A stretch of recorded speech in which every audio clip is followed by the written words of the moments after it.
Voici mon alliance avec eux, dit l'Éternel. Mon esprit qui repose sur toi et mes paroles que j'ai mises dans ta bouche ne se retireront point de ta bouche, ni de la bouche de tes enfants, dit l'Éternel, dès maintenant et à jamais.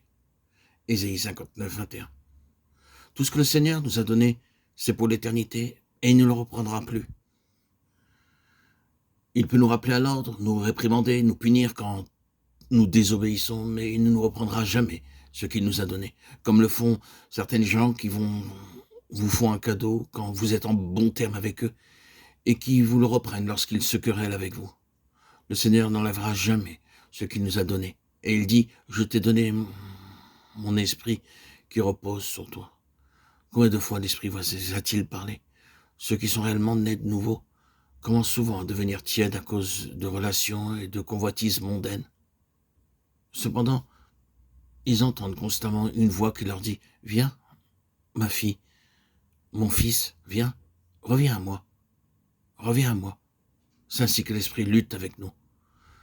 Rappelez-vous la promesse de Dieu, mon esprit ne se retirera pas de toi. Vous oublierez un jour ce que vous avez appris à l'école, au collège, à l'université, et quand nous irons au ciel, on ne se souviendra plus de la géographie, de l'histoire ou des sciences. Mais ce que vous apprenez durant une réunion, une assemblée, ou pendant votre temps de méditation, deviendra votre bien éternel. Même s'il nous arrive de perdre de mémoire beaucoup d'amis, cependant nous trouvons ces choses-là gravées dans notre esprit. Lorsque nous recevrons des corps glorifiés, nous recevrons une connaissance parfaite. Quand nous verrons notre Seigneur face à face, alors nous connaîtrons comme nous avons été connus. 1 Corinthiens 13, 12. C'est à cause de cette connaissance parfaite que nous pourrons comprendre ce qui se passe partout dans le ciel, tandis que notre connaissance sur terre demeure très imparfaite. Quand vous citez une usine, vous ne comprenez pas tout ce qu'on y fait. Peut-être comprenez-vous ceci ou cela de la confection de certains objets. Mais au ciel, nous aurons une connaissance parfaite et nous connaîtrons chacun par son nom. Nous connaîtrons toutes les parties du ciel et nous pourrons nous promener partout au ciel. On n'aura pas besoin de se renseigner sur le chemin à prendre.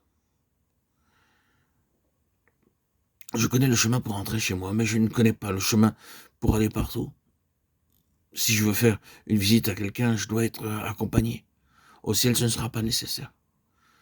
Vous pourrez voyager seul parce que vous connaîtrez le chemin et votre connaissance sera parfaite.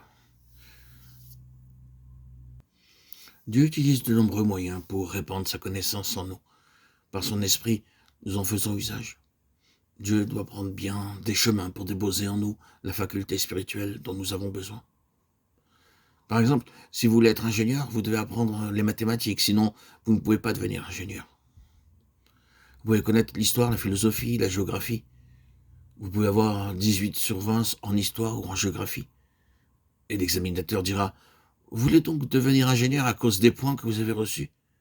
Mais qu'en est-il des mathématiques et de la physique? Ce sont les matières les plus importantes pour être ingénieur.